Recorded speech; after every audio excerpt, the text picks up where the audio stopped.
double whammy personality intro today. I've got headphones on, so I can't actually hear how loud I'm being, and there are sheep, so it's a double win, isn't it?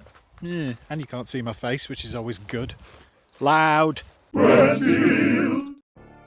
Sometimes it just feels like a game shouldn't be possible on the thing you're playing it on. For me, this happened a lot as a youth when Doom would be ported to whatever computer or console was close to my clammy, likely unwashed palms.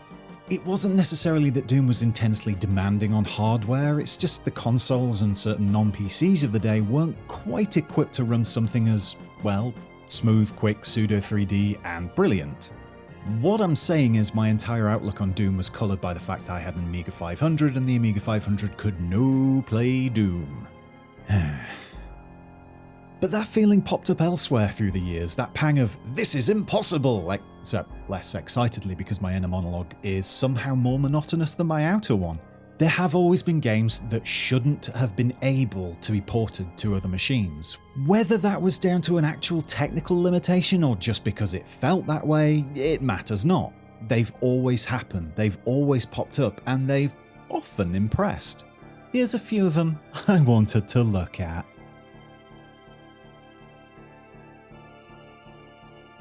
Where better to begin? Doom shouldn't have been possible on the SNES. And I actually think some would have a fair argument that it actually wasn't possible on a stock machine, given the game used the Super FX2 chip on its cartridge. All the same, this was Doom running on a SNES, a console with a minus 3.7 flopper-hertz CPU inside it, and available for purchase by all the little jimmies the world over in 1995 without having to pick up a significantly more expensive PC, or spend the extra cash on a 32X if you also had a Mega Drive sitting around somewhere. Doom on SNES was seemingly impossible, but it did indeed happen. Now, I won't for a second say Doom on SNES was the best version of the game, and I struggle to keep a straight face when I say it ran competently.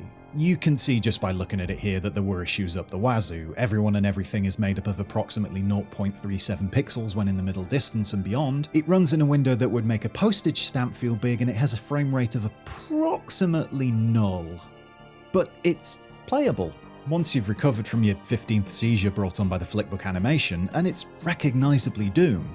The fact it was made in the most part by one man, Randy Linden, who didn't have access to any Super FX tech manuals or, and this bit blows my mind a bit, the actual source code for Doom, and he actually coded it on an Amiga, which is more in common with a Mega Drive than it does a SNES, well, that makes it all the mite more impressive, it has to be said. And honestly, I don't think many SNES owners in 1995 would have been disappointed with this, genuinely. At least if they didn't have a PC, Jaguar, 32X, Saturn or PlayStation in the house. I have to give a nod to both Doom 2 on GBA, which was amazing but less impressive because it just felt like Doom should run on everything by 2002, and the Doom on NES thing that really went a few steps further than putting a Super FX2 chip on a cartridge, but was nonetheless a fun little experiment. God, Doom's great.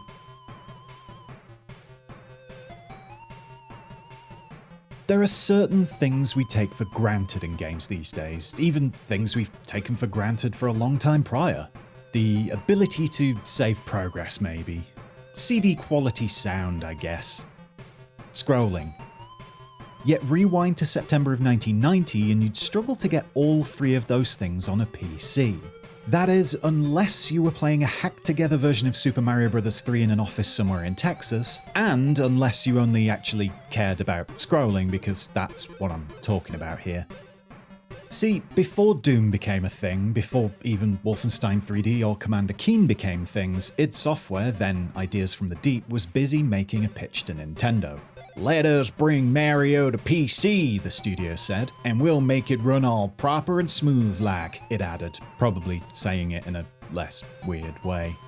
Scrolling existed in games for the IBM compatibles, of course, but it was staccato, slow, jittery, sometimes a panel-by-panel or room-by-room background affair. There was nothing of the scrolling magic of those NES games like Mario.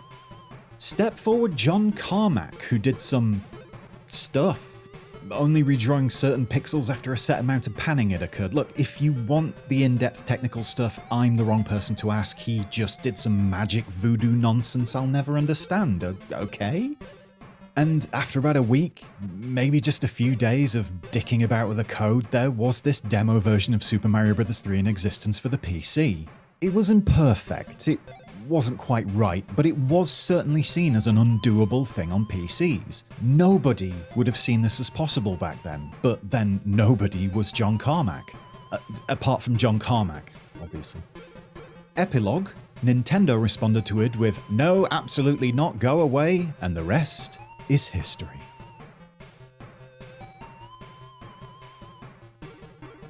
Of course Road Rash came to the Master System, and Game Gear, the same version basically. It was a Mega Drive game through and through. There was always going to be a chopped up and hastily rushed out 8-bit version released at some point, and it would be ignored, and it would suck anyway. It's not impossible in the slightest, it's completely expected. Well, yes, that is actually true. Sort of. Road Rash was fully expected on Master System. A Road Rash of this quality absolutely was not, instead ending up as yet another impossible port. What makes the story of the 8-bit Road Rash all the more impressive is that the origins of the game stretch back to that other pre-Mega Drive machine, the NES. EA wanted to make a bike racing game on Nintendo's machine that incorporated a banked road effect on its courses. This wasn't possible on the machine, according to those trying to make it, so the project was shifted to the significantly more powerful Mega Drive. From there, a lot of biddly booing and diddly doing happened over the course of a very long time, and eventually we got Road Rash on the Mega Drive, motorbike racing, face punching, and banking courses to traverse. Eventually, part 2, we ended up with pretty much the exact same game on the Master System. True, it was 3 years after the original release on the 16-bit machine, so enough time had passed that folks knew how to wring a bit more out of that previous Sega machine. But the fact is, Road Rash on Master System loses almost nothing compared to its far more technologically adept sibling. The screen area taken up is smaller, the sprites are smaller, the colours aren't quite as blended and vibrant as on Mega Drive, but beyond that, it's the same game. It runs the same, it's smooth and fast, it has snappy controls, and it's a hell of a lot of fun. Oh, actually, one other thing is missing. The Master System version doesn't actually tell you specifically how long a course is before you start a race, meaning you're mostly racing blind. It seems a weird thing to have cut, or dare I say forgotten about, but hey, not a game breaker, and certainly not something that stops me from hurling superlatives at this masterful, impossible port. The 8-bit game came about via Probe software, specifically coded by Gary Priest, creator of Basil the Great Mouse Detective and Footballer of the Year 2, as well as porter, is that a thing? Of the Master System versions of Chuck Rock and Impossible Mission, to name just two. Even so, it wouldn't have been unfair to just expect Road Rash to come out like so many other ports to the less powerful format, and given the Mega Drive version did take almost 2 years to make, a big part of that taken up by the need to get the road scrolling tech up to spec, it seemed like an 8-bit downgrade would lean very heavily on that downgrade aspect. And yet, here we are. The impossible port for all to see and enjoy. It's still, to this day, awe-inspiring, even if it doesn't have ray tracing. Thinking about it, I might even want to make the argument that the Game Gear version of Road Rash is even cooler than the Master System one. It's pretty much the same excellent port, but in portable form, meaning well before EA Replay you had a way of playing Road Rash on the go, as long as you had approximately 9.2 billion AA batteries to hand at all times, given the Game Gear's battery life was approximately 12 seconds. This is less a story of a game not being possible on a console, and more one of a coder working their absolute arse off to make something work well on a machine with an ever-receding resource pool to draw from. Another World on SNES could have been like, say, the Mega Drive version. Absolutely fine, but clearly cut back. Instead, it's far closer to the Amiga original than should have really been possible given there were absolutely no bells and whistles latched onto the game's cartridge. This wasn't like Doom, which had an official doohickey slapped in there. Another World was an 8 megabit cart, so a megabyte thereabouts, with absolutely nothing fancy about it whatsoever, running on an unmodified console. And, at this finished quality, it really shouldn't have been possible. Initially, development was undertaken with the belief a Super FX chip could be used in the cartridge, thus allowing significant additional overhead in the development process. Interplay, the publisher, said no, that was too expensive. So coder Rebecca Heinemann moved to the next best thing: software rendering and judicious use of static RAM, that extra bit of cartridge hardware allowing the game to run at a smooth 30 frames per second. Again, Interplay said no, it was too expensive. Step 3 was to use a so-called fast ROM cartridge. There were two types of cart available for the SNES, slow ROM and fast ROM, with the latter offering an extra megahertz of speed to push the game out at. It was, again, denied, too expensive. Another World was to be a Spartan production on SNES, performance be damned. So it was that Heinemann was left with no additional help to get a game running on a console that, at a glance, shouldn't be able to run the game very well to begin with. A bit of trickery behind the scenes with writing the data to the DMA registers in the console, some of the tweaks and tucks, and suddenly there was a more than serviceable, actually decently impressive port of the game running on SNES, with nothing extra crammed into the cartridge to fudge the numbers in any way. Did I mention Heinemann didn't have access to an actual SNES dev kit, and instead coded the game on an Apple II and tested it on the SNES using a handmade dev kit? And that Heinemann also had to translate Nintendo's documentation which explained how to actually make games for the console from Japanese. It's genuinely incredible, the whole story. There's a link below to the full thing. Another World, out of this world on SNES, given the series of limitations and restrictions thrown at its lone developer's feet, shouldn't have been possible.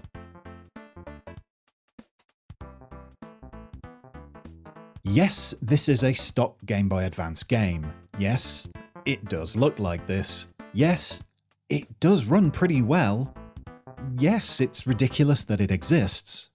Okay, so Driver 3 on GBA isn't a direct port of the home console versions, though in this case that's for the best given the game on PS2 and Xbox was a steaming turd of the highest order, but it was a legitimate and, from a technical perspective, largely successful attempt to bring the home console original to a handheld that had no right running the game. It was obviously downscaled and cut back, but it was still a third-person driving and on-foot running abouty shooty game with 2 full cities to explore and loads of different vehicles to drive. Velez and Dubail dev team handled the conversion, itself a studio with some chops in pushing the GBA beyond the performance levels usually expected from Ninty's classic device. V-Rally 3, for example, looked and played like this, which was... it's ridiculous. The GBA was like a handheld SNES. It pushing stuff like this out makes little to no sense to someone with as tiny a mind as you do. As I do, I mean. Have to remember to be friendly to the audience, Ian. Like, share, subscribe, yeah! Still, none of this is to say Driver 3 on GBA is any good to play. The game itself is a steaming turd and honestly is barely functional as an actual game. While it looks enticing and unique and interesting and all those good things, it's absolutely not worth hunting down and bothering with. Fun aside, the first time I ever played Driver 3 GBA was while sat in an office at Reflections HQ in Newcastle. That's the Reflections that created the Driver series, while waiting to see Driver San Francisco for my old magazine. Another journalist in the room mentioned the game and said it was a technical marvel, and I had to play it and see. And so, I used Reflections' own Wi-Fi connection to download a dodgy ROM of a port of a game they had made and played it on a GB emulator on my phone, in their office. You know how I always refer to myself as a renegade?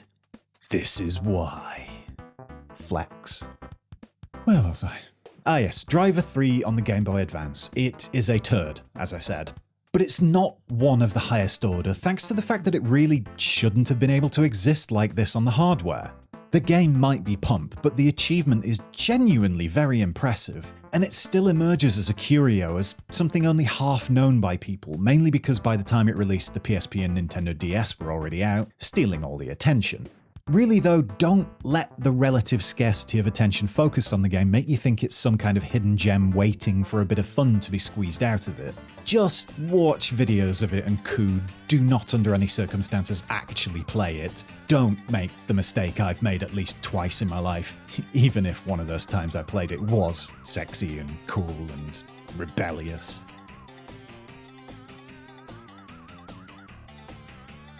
A more recent one to chew on here. See, when a new console generation starts, you get a bunch of games released on both the old and new consoles, and they tend to walk the line. They're designed to show off fancy graphics on the new systems, but they can't actually make any major jumps and impress with fundamentally new systems and what have you, given the old console still needs to be able to run a solid version of the game. Doing otherwise would risk sales on the old console being harmed, and that's not acceptable given said old console still has by far the most users, and so the most potential purchasers. That's why those initial cross-gen games have been a bit lacking historically.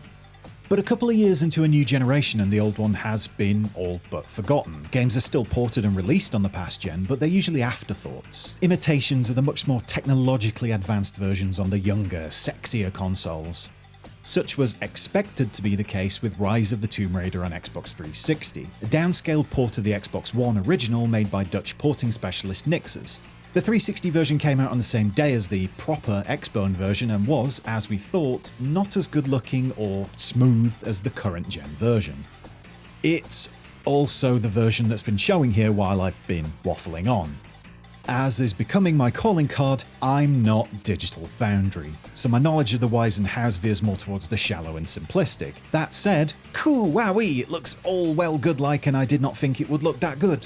Seriously though, this is a game made for a machine some 8 years newer than the one it's running on now, and Rise of the Tomb Raider is not in any way cut back to run nicely on the old consoles, as with those cross-gen titles I mentioned before. It's a proper Xbox One game running properly and in full on Xbox 360, with just a few graphical elements cut back. It's genuinely astounding how well Nixes did with this one, and it really does go to show how much games consoles are capable of, even old, seemingly dead ones, given the right approach.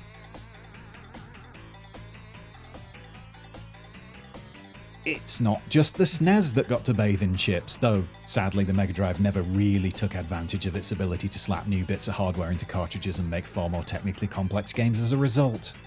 Sega's machine got itself the SVP, the Sega Virtua processor invented specifically for it to compete with the Super FX. What better way to show off its capabilities than by using it to bring the hot shit of the arcades back in the early 90s, Virtua Racing, to the Mega Drive?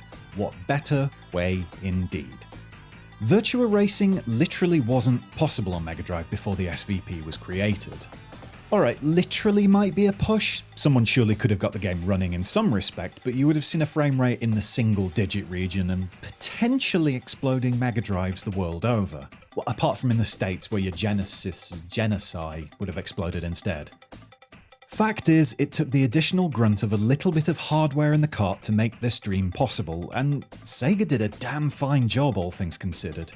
Virtua Racing on the Mega Drive isn't as good as the arcade original, but it never could have been unless that add-on Sega developed for the cartridge was actually the full Model 1 arcade guts. But this port is fun, it works, and it's never not surprising to see it on the go on an original 1988 Mega Drive. Games like this shouldn't have been possible on the machine. Virtua Racing's big problem though was cost.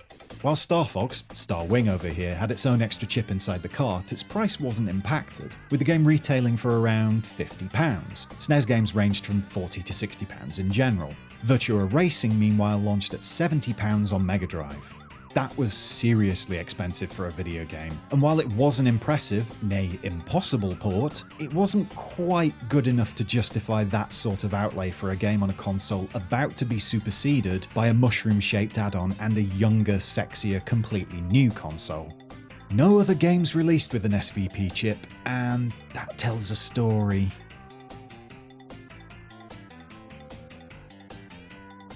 Doom on Switch is an impossible port. The Witcher 3 on Switch is an impossible port. Wolfenstein 2, Mortal Kombat 11, more, so many more. The Switch is seemingly an impossible system. It just makes no sense to me how this is all possible on a machine with such seemingly paltry hardware under its sort of console but really a tablet in disguise design. The secret is it's all down to the software available to developers behind the scenes and the incredible support apparently offered by Nintendo in working out the secrets and tricks to getting it all up and running on Switch, but hey, that sort of ruins the mystery a bit. Anyway, even with all those games to pick from, it's Doom that gets the nod here. Because it's Doom that got most tongues wagging both when it was announced and then when it was launched.